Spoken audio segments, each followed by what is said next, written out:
များအားလုံးမင်္ဂလာပါခင်ဗျာကျွန်တော်စနေရနေလေးမှာပြီးခဲ့တဲ့ရက်ပိုင်းကကျွန်တော်ရဲ့ online သင်တန်းမှာဂီတဝါသနာရှင်များကိုကျွန်တော်ဘယ်လိုသင်ပြတာလဲဘယ်လိုစနစ်နဲ့ဘယ်လိုပုံစံမျိုးသင်တာလဲဆိုတာကိုကျွန်တော်ဗီဒီယိုဖိုင်လေးတင်လိုက်တယ်ပေါ့အဲ့ဒီမှာတချို့ဂီတဝါသနာရှင်များမေးကြတယ်ဆရာကျွန်တော်တို့က note ဖတ်တတ်တယ် note ကြည့်တတ်နေပြီ beat ဘားတွေလည်းနားလည်နေပြီပြီးတော့one man တချင်းလေးတွေလည်းနည်းနည်းပါးပါးတီးတတ်နေပြီပေါ့နော်အဲ့တော့မြန်မာတန်သင်တန်းကိုတက်လို့ရလားပေါ့နော်မြန်မာတန်တွဲလုံးလေးကိုသင်လို့ရတာပေါ့ကျွန်တော်ကအဲ့အတိကသင်ပေးချင်တာကကျွန်တော်ဝါသနာရှင်များကိုဒီမြန်မာတန်တွဲလုံးတွေကိုဒီ note တွေကိုကြည့်ပြီးတော့ဘယ်လိုယူတီးလို့ရလဲဆိုတာကိုသင်ပေးချင်တာပါတစ်ချိန်မှာ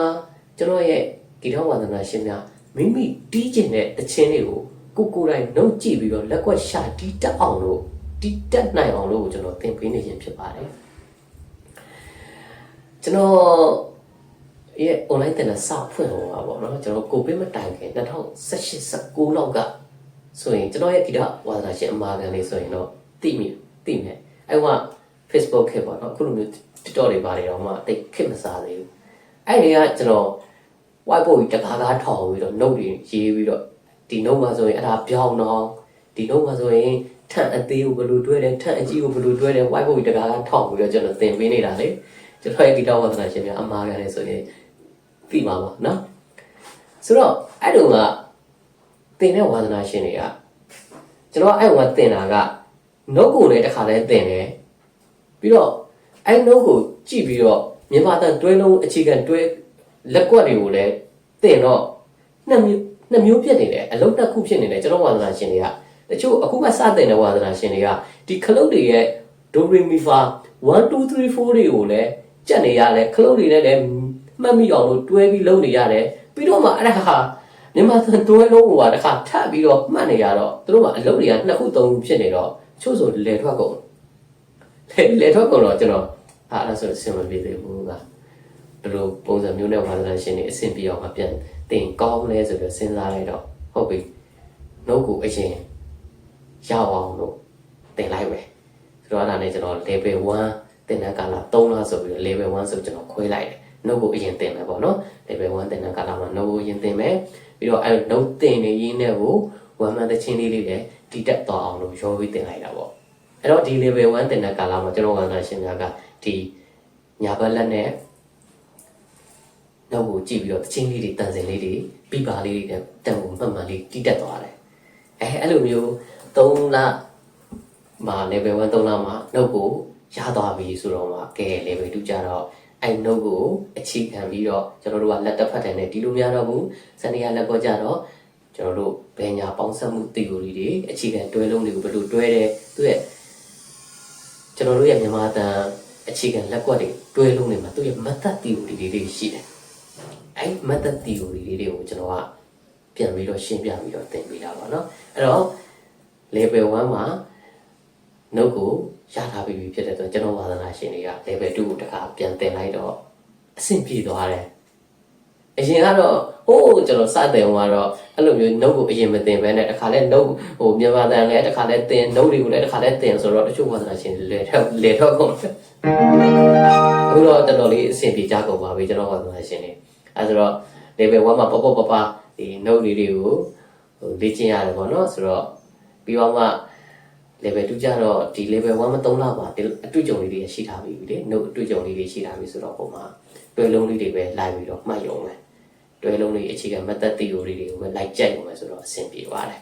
ဒါကြောင့်မို့ကျွန်တော်အဲ့လိုမျိုးလေးအခုမှစမဲ့ဝါသနာရှင်တွေကိုအဲ့လိုမျိုးလေး level 1 2ခွဲပြီးသင်လိုက်ခြင်းဖြစ်ပါတယ်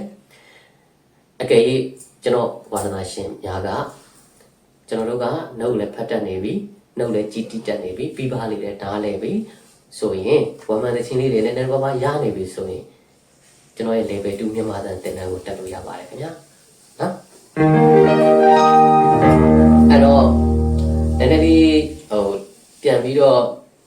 တီးပြပြီးတော့ရှင်းပြရမယ်ဆိုရင်ကျွန်တော်တို့ဒီ note ကိုအခြေခံပြီးတော့ကြောရိုး note ကဘယ်လိုလဲအဲ့ကြောရိုး note ကို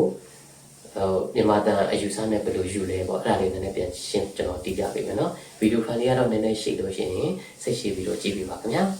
ဆိုတော့ကကျွန်တော်တို့မိုးနော်ကိုမြကြီးရဲ့ကံတော်ဝင်မိုးတချင်းရဲ့အတော်လေးပေါ့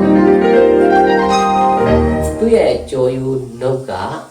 တီလာဆိုဖီနီမီရေမီလေဒိုတီလာလာမီလာဆိုတိုဒါသူ့ရဲ့ကြော်ယူနှုတ်အဲ့ဒါကိုကျွန်တော်ဝါသနာရှင်များကဒီတန်စင်လေးကိုဒီ1 2 3 4 2 3 4ပါနှုတ်နဲ့ဒါပထမအဆင့်နေနဲ့ဒါရသွားပြီပေါ့ဒါအလွတ်တီးတာမဟုတ်ပဲနဲ့ငါတို့တီးလိုက်တဲ့ဒီတီနာဆိုဖီမီတွေကခဏနံပါတ်ဘလောက်ဒိုရီမီပါဘလောက်ဆိုတာဟိုပထမအဆင့်နေနဲ့ကြော်ယူအနေနဲ့ဒါတိသွားပြီပေါ့တိသွားပြီဆိုရင်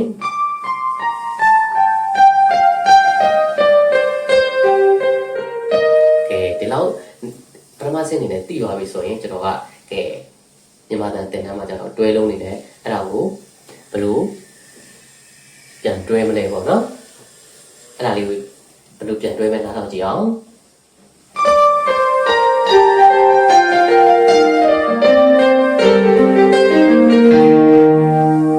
ဒါတစ်မျိုးပြီးနောက်တစ်မျိုးသုံးလေးဒါကိုသီယိုရီနားလဲနားတဲ့ဘလို့ကွန်လို့ရတာပေါ့နော်ဒါကတစ်မျိုးပေါ့နော်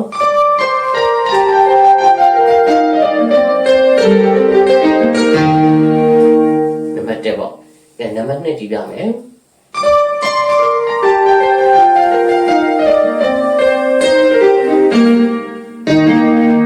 ဒါလည်းရတာပဲเนาะဒီလိုလေး꿰သွားတယ်အဲ့ဒါလည်းဒါဆိုနံပါတ်2ပြောနံပါတ်3ကျတော့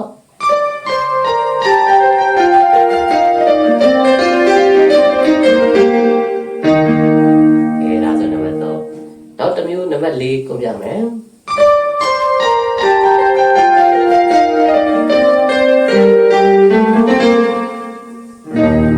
ဒါလည်းရတာပဲ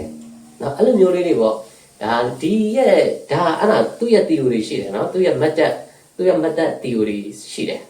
အဲ့ဒီ note ကိုပဲအဲ့ဒါလေးတွေကိုကျွန်တော်ကဘာသာရှင်များကို key point လေးတွေရှင်းပြပြီးတော့သိတာပေးခြင်းဖြစ်ပါတယ်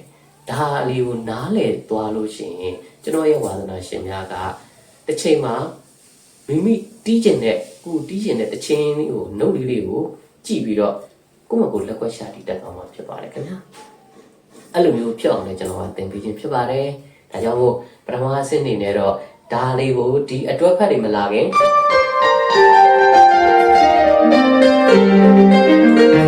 ဒီမြန်မာတန်အတွက်ဖတ်ဒီဟာလေးကိုမသိခင်ကျိုးရိုးဖြစ်တဲ့တီလာဆိုဖီမီတွေမိလေတို့တီလာလာမီလာဆိုတို့ဒါလေးပြီးတော့ရအောင်မှဖြစ်မှာပေါ့နော်ဟုတ်ကဲ့ဆိုတော့သင်တန်းလေးလည်းထပ်ပြီးတော့ကြော်ညာပေးပြရစီခင်ဗျာ9လပိုင်း9ရက်နေ့မှာကျွန်တော်သင်တန်းကိုစပါမယ်9လပိုင်းတော့သင်တန်း group ကို9ရက်နေ့မှာစတင်မှာဖြစ်ပါတယ်ဒီ9ရက်နေ့ထိသင်တန်းကြီး promotion အစီအစဉ်တွေရှိပါသေးတယ်နော်ပုံမှန်သင်တန်းကြီးတစ်လောက်3000ကျပ်ဖြစ်ပါတယ်ခင်ဗျာပုံမှန်သင်တန်းကြီးတစ်လောက်3000ကျပ် level 1ကျွန်တော်ပြောတဲ့ level 1သင်တန်းကာလ3လတင်တယ်ပုံမှန်သင်တန်းကြီးနဲ့ဆိုရင်9000ကျပ်ကျမှာပေါ့နော်ဟို promotion ရက်မှာသင်တန်းအမှတ်ဆိုရင်9000ကျပ်ပဲကြားတယ်မှာဖြစ်ပါတယ်ခင်ဗျာဆိုတော့စိတ်ဝင်စားမဲ့ကျွန်တော်ရဲ့ဂီတဝါသနာရှင်များကျွန်တော်ရဲ့ဖုန်းနံပါတ်ဖြစ်တဲ့39 2639 494 153ကြောင့်ကိုဓာတ်ရိုက်တာဆက်သွယ်ပြီးတော့သင်တန်းအပ်နိုင်ပါတယ်သင်တန်းကြောင့်စုံစမ်းနိုင်ပါတယ်ခင်ဗျာပြည်ပကဝါသနာရှင်များဆိုရင်ယခုဖုန်းနံပါတ်နဲ့ Viber Telegram ရှိပါတယ်နော်အဲ့ရနေပြီးတော့ဆက်သွယ်လို့ရပါတယ်ခင်ဗျာအားလုံးပဲကျေးဇူးတင်ပါတယ်ခင်ဗျာ